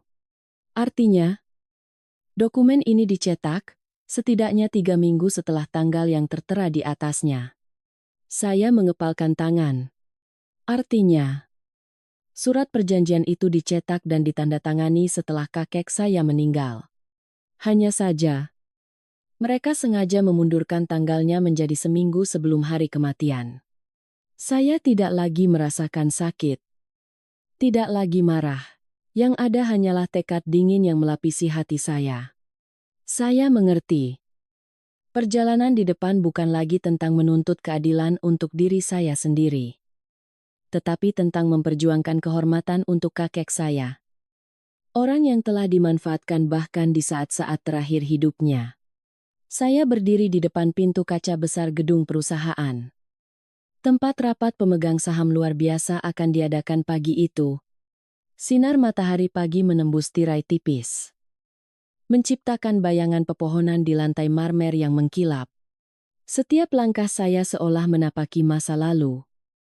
Tahun-tahun di mana saya dianggap sebagai bayangan tanpa nama dalam keluarga. Seorang anak perempuan yang sudah menikah berarti bukan lagi bagian dari keluarga. Tapi hari ini, saya tidak datang sebagai seorang anak perempuan yang disingkirkan dari garis keturunan. Saya datang sebagai ahli waris yang sah. Di dalam ruang rapat kecil, hampir semua orang telah berkumpul. Ibu saya duduk di barisan terdepan bersama Paman Baskoro dan Bima Prakoso. Sosok yang selama ini dianggap sebagai harapan terbesar keluarga. Saya masuk membawa map berisi berkas yang terjilid rapi. Di dalamnya ada lampiran surat wasiat yang telah disahkan notaris. Hasil uji forensik tanda tangan dan tinta. Serta semua bukti keuangan yang sah. Tidak ada yang menyapa saya. Dan itu tidak masalah. Saya tidak butuh sambutan mereka. Hanya butuh mereka mendengar. Pak Hermawan, pengacara pribadi kakek, berdiri untuk memulai. Bapak-bapak, ibu-ibu, saudara-saudari sekalian. Hari ini, saya akan membacakan lampiran wasiat yang belum diumumkan dari almarhum Ketua Wijoyo Kusumo. Beliau berhenti sejenak, lalu membaca dengan perlahan, secara spesifik. Lampiran ini menyatakan bahwa Nona Kirana Sari, cucu perempuan almarhum, akan menjadi pengawas atas sisa aset perusahaan, termasuk saham milik almarhum dan hak untuk ikut serta dalam pengambilan keputusan strategis perusahaan periode 2021 hingga 2025. Bisik-bisik mulai terdengar. Ibu saya langsung berdiri. Wajahnya memerah karena marah. Tangannya menunjuk lurus ke arah saya. Apa haknya dia mengawasi perusahaan? Dia sudah menikah dan tinggal jauh di Jakarta. Bertahun-tahun tidak peduli dengan keluarga. Sekarang melihat ada bagian, dia muncul untuk berebut. Saya melangkah maju. Dengan tenang mengeluarkan setumpuk berkas dari map. Suara saya datar namun jelas. Jika saya tidak punya hak, bagaimana ibu menjelaskan dokumen yang ditandatangani kakek 5 hari setelah beliau meninggal dunia? Seluruh ruangan hening. Saya menunjukkan hasil analisis forensik yang menyatakan tanggal penandatanganan adalah 8 Juni. Sementara kakek wafat pada 14 Juni. Tinta yang digunakan pada dokumen itu baru diproduksi setelah bulan Juli. Artinya, dokumen ini dibuat setidaknya 3 minggu setelah kakek tiada. Dari barisan belakang, Mbok Sumi, asisten rumah tangga kami, berdiri. Tangannya gemetar memegang selembar kertas. Saya bersaksi bahwa saya melihat Ibu Lastri pergi ke kantor notaris pada tanggal 13 Juni. Hanya 1 hari sebelum Eyang wafat. Dan hari itu, Eyang tidak ikut. Hanya Mas Bima yang pergi bersama Ibu. Suasana menjadi semakin tegang. Pak Teh, yang dari tadi hanya diam, akhirnya angkat bicara. Jika apa yang dikatakan Bok Sumi benar, ini bukan lagi pemalsuan dokumen. Ini perbuatan tidak bermoral. Bima Prakoso menoleh ke arah ibunya. Wajahnya pucat pasi. Saya menyalakan ponsel. Memutar rekaman suara terakhir. Suara ibu saya terdengar sangat jelas. Urus saja surat-suratnya sebelum dia pulang kampung. Orang sudah mati. Siapa yang bisa membuktikannya? Diikuti oleh suara tawa sinis dari Bima. Tawa yang sama yang pernah membuat saya merinding. Saya mematikan rekaman dan menatap lurus ke arah mereka. Ketua Dewan Pak Teh berdiri dan memukul meja. Kantor hukum. Segera serahkan seluruh berkas ini ke pihak berwenang. Untuk sementara, bekukan semua aset yang dialihkan secara ilegal. Beliau menoleh ke arah saya. Suaranya dalam. Mulai saat ini, Kirana Sari secara resmi kembali ke posisinya sebagai pemegang saham yang sah. Semua keputusan terkait akan melalui persetujuannya sebagai pengawas aset yang ditinggalkan almarhum. Saya mengangguk. Tidak menunduk berterima kasih seperti biasanya. Karena saya tahu ini bukan kemurahan hati, melainkan pengakuan yang tertunda. Ibu saya tidak berkata apa-apa lagi. Ia hanya diam, seolah sedang menelan batu di tenggorokannya. Bima Prakoso meninggalkan ruangan sebelum rapat selesai. Wajahnya tidak lagi mampu mempertahankan topeng kebanggaannya. Saya memandang sekeliling ruangan. Tempat di mana selama bertahun-tahun saya hanyalah bayangan. Hari ini saya berdiri di tengah. Di antara tatapan orang-orang yang pernah mengabaikan saya. Dan saya tahu, mulai sekarang, tidak akan ada lagi yang berani menghapus nama saya dari baris manapun, baik di atas kertas maupun dalam darah daging keluarga ini. Sore setelah rapat pemegang saham, saya kembali ke kamar kos kecil di dekat pasar. Saat membuka pintu, ruangan yang familiar itu terasa begitu hening. Semua emosi setelah konfrontasi di hadapan ibu, Bima, dan mereka yang pernah acuh tak acuh, kini mereda. Saya meletakkan tas dokumen di atas meja. Tubuh saya terasa berat. Saat hendak melepas sepatu, ponsel saya berdering. Pesan dari Pak Hermawan besok Bima minta bertemu 4 mata. Katanya ada yang ingin dia sampaikan. Saya membaca pesan itu. Hati saya terasa berat. Mungkin ini saatnya saya mendengar.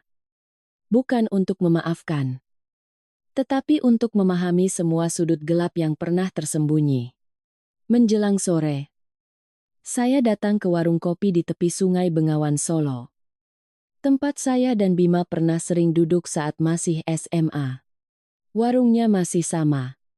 Meja dan kursi kayu tua. Aroma teh tubruk bercampur dengan bau dupa. Bima sudah datang lebih dulu. Duduk di dekat jendela memandang keluar. Aku tidak menyangka semuanya akan jadi seperti ini, katanya memulai. Suaranya lelah. Tapi Mbak juga harus paham. Apa yang kulakukan semua demi keluarga. Saya menatapnya. Tersenyum sinis. Keluarga maksudmu siapa, Eyang atau ibuku? Ia menghindari tatapan saya dan menunduk diam. Saya mengeluarkan selembar foto dari tas. Foto kakek yang sedang duduk di kursi. Tangannya mengenakan gelang giok yang saya pesan khusus. Kamu pernah lihat gelang ini dipakai orang lain, tanya saya. Suara saya rendah namun jelas. Bima tidak menjawab. Tetapi saya melihat jelas rasa bersalah di matanya. Malam itu, saat sedang merapikan dokumen di kamar kos, pintu diketuk 3 kali. Saya membukanya. Ibu saya berdiri di sana. Beliau tidak memberi kabar. Juga tidak membawa sikap seperti biasanya. Sejauh mana kamu akan melangkah untuk membuktikan dirimu benar, tanyanya. Sorot matanya lelah. Memangnya masih ada yang tersisa untuk dipertahankan, saya menatapnya. Untuk pertama kalinya saya melihat ibu mengenakan baju berwarna abu-abu kusam. Wajahnya lesu. Sangat berbeda dari sikap dingin dan ketus yang biasa ia tunjukkan. Ibu hanya menyesal tidak seharusnya membiarkanmu pergi terlalu lama. Membiarkanmu berpikir kamu bukan bagian dari tempat ini. Saya menarik napas perlahan. Lalu menjawab. Aku tidak pernah merasa bukan bagian dari keluarga. Bu. Tapi ibu sendiri yang memilih untuk menghapus namaku. Beliau menunduk. Tidak berkata apa-apa lagi. Hanya berdiri sejenak. Lalu berbalik pergi dengan diam. Saya terjaga semalaman. Bukan karena sakit hati. Tetapi karena hati saya bimbang antara memaafkan dan memperjuangkan kebenaran.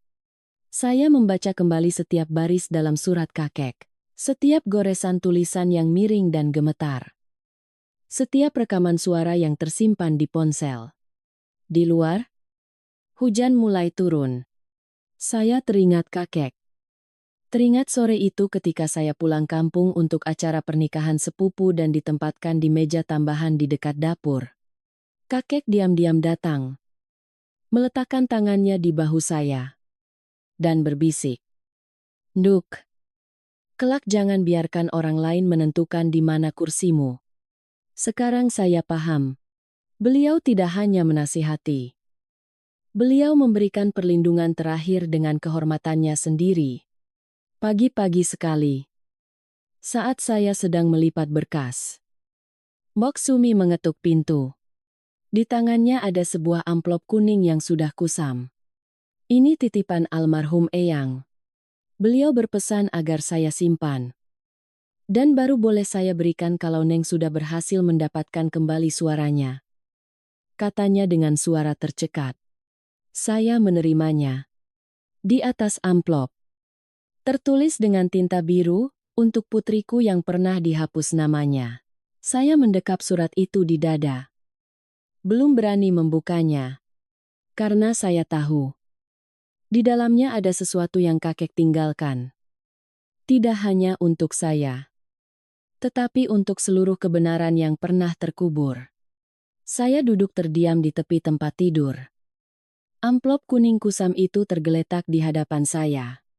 Cahaya dari lampu meja menyorot tulisan tangan dengan tinta biru di atasnya, untuk putriku yang pernah dihapus namanya.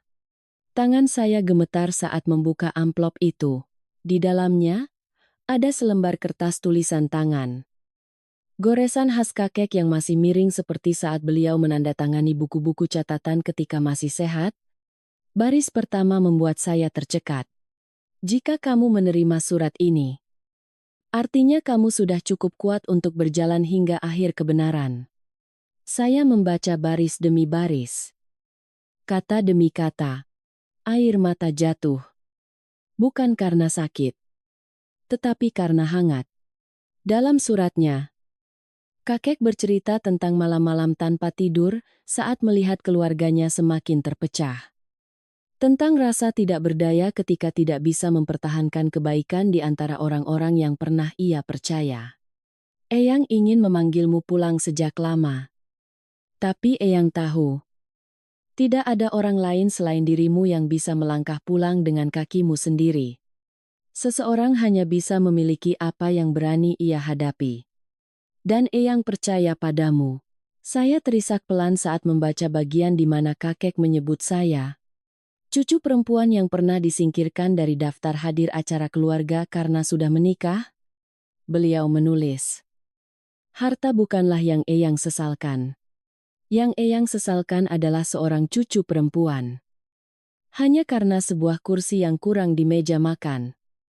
Disingkirkan dari seluruh garis keturunan. Pada saat itu, semua luka yang menumpuk di dalam diri saya berubah menjadi aliran sungai yang hangat. Mengalir di sepanjang hati. Kakek mengakhiri suratnya dengan pesan yang sederhana. Jika kamu membaca surat ini, jagalah nilai-nilai moral di rumah ini. Seandainya orang lain telah lupa. Saya menutup surat itu. Mendekapnya erat di dada seolah sedang memeluk kakek untuk terakhir kalinya. Sore itu, saya berinisiatif menelepon Pak D. Orang yang paling pendiam di keluarga. Tetapi selalu menjadi orang yang mengambil keputusan dengan kepala dingin. Kami bertemu di rumah pusaka. Pak D membawa saya ke kamar tua kakek, yang masih utuh dengan lemari kayu, meja kerja, dan sebuah foto keluarga di dinding. Saya tertegun melihat foto itu. Itu adalah foto asli seluruh keluarga besar, yang belum dipotong. Di dalam foto itu, saya berdiri di tengah, mengenakan kebaya putih. Tersenyum cerah di antara sepupu-sepupu laki-laki saya. Pak D tidak ikut campur, kata Pak D. Suaranya datar. Bukan karena Pak D tidak tahu, tapi karena Pak D ingin kamu memilih jalanmu sendiri. Jika Eyang memilihmu, artinya kamu pantas. Saya mengangguk. Untuk pertama kalinya dalam bertahun-tahun, saya tidak merasa sedang diuji. Saya merasa dipercaya. Malam itu, saya membuka laptop, menyusun laporan lengkap atas semua kejadian, melampirkan surat tulisan tangan asli dari kakek, dan mengirimkannya ke pihak kepolisian provinsi. Saya tidak menangis, tidak gemetar. Saya hanya menulis, seolah sedang menyelesaikan bagian yang belum tuntas dari wasiat kakek. Bagian yang tidak bisa dituliskan oleh dokumen apapun. Setelah selesai menulis dan menekan tombol kirim, saya menambahkan satu baris di akhir salinan yang saya simpan. Eyang tidak hanya meninggalkan harta. Eyang meninggalkan kehormatan. Dan akulah yang akan menjaganya. Malam itu, saya mematikan semua lampu. Hanya menyisakan cahaya dari lampu meja tua. Saya memeluk surat dari kakek. Hati saya terasa damai. Tepat pukul 9 malam. Ponsel bergetar. Pesan dari Pak Hermawan besok pagi. Pengadilan memanggil Ibu Lastri dan Bima Prakoso untuk sidang dengar pendapat. Anda harus siap mental. Saya membaca pesan itu, lalu mematikan layar ponsel. Di luar, angin berhembus sepoi-sepoi. Saya tersenyum. Saya melangkah masuk ke ruang sidang. Tangan saya menggenggam erat tumpukan berkas yang sudah saya siapkan semalam. Tidak ada yang menuntun. Tidak ada yang perlu mengingatkan posisi saya. Untuk pertama kalinya, saya datang bukan untuk menuntut keadilan, melainkan untuk membuktikan bahwa saya tidak pernah meninggalkan jati diri saya. Di dalam ruang sidang, suasana terasa pekat. Bima dan ibu saya sudah hadir. Duduk di barisan kiri. Pengacara mereka berbisik-bisik. Saya duduk di sebelah kanan, di samping Pak Hermawan. Beliau mengangguk pelan ke arah saya. Sebuah penegasan tanpa kata. Sidang dimulai. Hakim membacakan agenda. Setelah mendengar pemaparan dari jaksa mengenai sengketa warisan dan adanya indikasi pemalsuan dokumen, pengacara Hermawan dipersilakan maju. Beliau berdiri tegak. Suaranya tegas dan mantap. Kami menyediakan bukti-bukti otentik kepada pengadilan hasil uji forensik tanda tangan. Kesimpulan mengenai waktu pembuatan dokumen berdasarkan jenis tinta, rekaman suara antara kedua terdakwa, serta kesaksian mengenai kehadiran mereka di kantor notaris. Pada saat korban telah meninggal dunia, suasana tegang. Awalnya Bima menyangkal. Ibu saya juga mempertahankan sikap dinginnya yang biasa. Saya melakukan itu karena saya pikir saya sedang menjaga aset keluarga. Saya berdiri, menatap lurus ke arahnya. Menjaga dengan cara menyingkirkan cucu yang dipilih oleh Eyang sendiri. Bima mulai tergagap. Saya Saya hanya mengikuti perintahnya. Seluruh ruangan hening. Hakim mengetuk palu. Pengadilan untuk sementara menyimpulkan adanya indikasi tindak pidana pemalsuan dokumen dan akan melimpahkan kasus ini ke pihak kepolisian untuk penyelidikan lebih lanjut. Seluruh hak terkait aset yang disengketakan untuk sementara dibekukan. Ibu saya tidak bereaksi. Ia hanya menunduk. Kedua tangannya terkepal di atas lutut. Sementara hati saya tidak terasa lebih ringan. Hanya lebih jelas. Keluar dari pengadilan. Matahari bersinar terik. Saya berdiri di halaman yang luas. Ibu saya langsung berjalan ke mobil. Tidak menoleh ke arah saya sekalipun. Bima berhenti. Melangkah mendekat. Ia tidak lagi sombong seperti dulu. Hanya seorang pemuda yang hancur. Jika bisa kembali, aku akan memilih cara yang berbeda. Saya menatapnya. Suara saya tenang.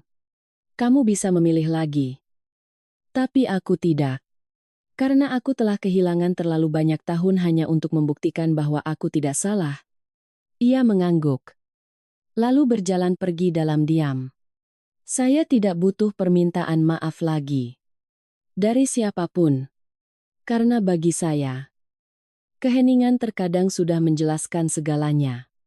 Sore itu, saya kembali ke rumah pusaka untuk menghadiri rapat keluarga.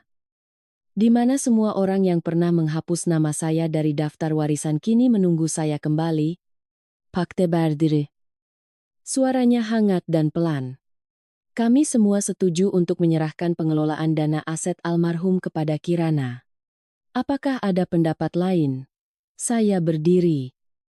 Suara saya tidak gemetar. Juga tidak tinggi. Saya akan melakukan persis seperti yang Eyang pesankan. Bukan untuk membagi ulang. Tapi untuk menjaga bagian yang menjadi hak setiap orang. Tapi mulai hari ini, tidak ada lagi yang boleh menghapus nama orang lain dari keluarga ini. Siapapun mereka. Pak D mengangguk. Saya melihat matanya berkaca-kaca. Seperti setiap kali beliau menatap kakek saat mereka bicara, hanya dengan tatapan mata. Larut malam. Saya kembali ke kamar kos. Saat baru saja menggantungkan baju, telepon berdering. Itu nomor Mas Budi. Teman lama saya. Suaranya hangat. Kirana. Kantorku sedang membuka cabang baru di Bandung. Kamu mau mulai lagi dari awal. Sebagai direktur. Saya tersenyum. Menoleh ke arah altar kecil untuk kakek. Tempat saya meletakkan surat tulisan tangannya di samping dupa yang telah habis terbakar. Aku berhasil. Eyang. Bisik saya. Saya duduk di kamar kayu tua milik kakek. Tempat persembunyian masa kecil saya setiap kali liburan. Di atas meja. Ada buku catatan usang yang beliau tinggalkan. Sampulnya sudah lapuk. Kertasnya menguning dimakan waktu. Saya meletakkan tangan saya di halaman pertama. Hati saya terasa ringan. Semua yang pernah menjadi ganjalan terdalam di hati saya kini telah terjawab. Bukan dengan kemenangan, melainkan dengan kedamaian. Saya kembali ke kampung setelah semuanya selesai. Tidak lagi terburu-buru. Untuk pertama kalinya, saya pulang tanpa rasa cemas. Tanpa harus menghindari tatapan sinis atau iba. Orang-orang desa menyapa saya dengan senyum dan anggukan ramah. Pak RT. Tetangga kakek. Mampir ke pagar. Bertumpu pada tongkat bambunya. Kirana sudah pulang. Nduk. Menjaga rumah ini berarti menjaga akar keluarga. Lio. Saya tersenyum dan menjawab. Saya hanya menjaga pesan Eyang. Pak. Agar jangan sampai menjadi orang asing di keluarga sendiri. Beliau mengangguk. Matanya berbinar di antara kerutan di sudut matanya. Acara haul pertama kakek diadakan dengan sederhana namun hangat. Untuk pertama kalinya, saya melihat meja makan di hari itu tidak lagi ada yang kurang. Tidak ada yang dipisahkan. Tidak ada yang harus berdiri atau makan di dapur. Semua duduk bersama dalam satu lingkaran utuh. Ibu saya meletakkan tumpeng di altar. Tanpa kata. Hanya menunduk sangat dalam. Bima menuangkan minuman. Tangannya sedikit gemetar. Bima minta maaf. Eyang, karena tidak mengerti bahwa yang paling Eyang inginkan adalah kebaikan di dalam rumah, saya menjawab pelan dan jelas. Eyang sudah memaafkan. Karena beliau mengajarkan. Siapa yang sadar akan kesalahannya berarti sudah setengah jalan kembali ke rumah. Pak D menyilangkan tangan di belakang punggung. Menatap altar. Matanya memerah tetapi suaranya tetap tenang. Keluarga kita, berkat Kirana, masih memiliki secercah cahaya. Saya tidak menjawab. Hanya mengangguk dalam diam. Karena saya tahu kakek sedang mendengarkan. Beberapa minggu kemudian, saya menerima tawaran untuk menjadi direktur cabang perusahaan di Bandung, tempat yang pernah kakek sarankan untuk saya tinggali saat lelah. Saya mengemasi barang-barang. Tidak banyak, hanya beberapa setel pakaian, laptop, dan satu koper kecil. Tetapi di dalam tas jinjing saya, ada 3 hal yang tak terpisahkan: buku catatan kakek, foto keluarga yang baru kami ambil di mana saya duduk di tengah, dan gelang giok yang telah kembali kepada pemiliknya yang sah. Sebelum berangkat, saya memandangi rumah kayu itu sekali lagi. Teras dengan ayunan rotan. Jendela kayu yang sudah pudar warnanya. Semuanya mengingatkan pada sosok yang tak lagi ada secara fisik, tetapi selalu hadir di setiap sudut kenangan. Di luar, senja mulai turun. Angin membawa aroma padi yang menguning dari sawah. Saya seolah mendengar suara kakek berbisik. Seringan angin. Kirana. Kedamaian itu bukan diberikan oleh orang lain. Tetapi saat kita berhenti menuntut pengakuan dari mereka yang tidak pantas. Saya menutup pintu rumah tua itu. Kunci baru telah terpasang. Kokoh. Tetapi saya tetap menyimpan kunci yang lama sebagai penghormatan pada apa yang pernah akrab. Di dalam tas, saya memegang kunci apartemen baru saya di Bandung. Terasa ringan. Tepat saat itu, ponsel saya bergetar. Sebuah nomor tak dikenal. Pesan muncul: Nona Kirana. Saya sahabat almarhum. Saya masih menyimpan satu surat lain yang beliau titipkan. Tetapi belum sempat saya kirimkan sebelum beliau wafat. Saya terdiam. Sebelum mengakhiri cerita ini, saya ingin mengatakan beberapa hal. Bukan sebagai seseorang yang baru saja keluar dari sebuah sengketa, tetapi sebagai seorang wanita Indonesia yang pernah melewati luka terdalam di dalam keluarganya sendiri. Saya pernah disingkirkan dari meja makan. Pernah duduk di sudut dapur saat semua kerabat berkumpul.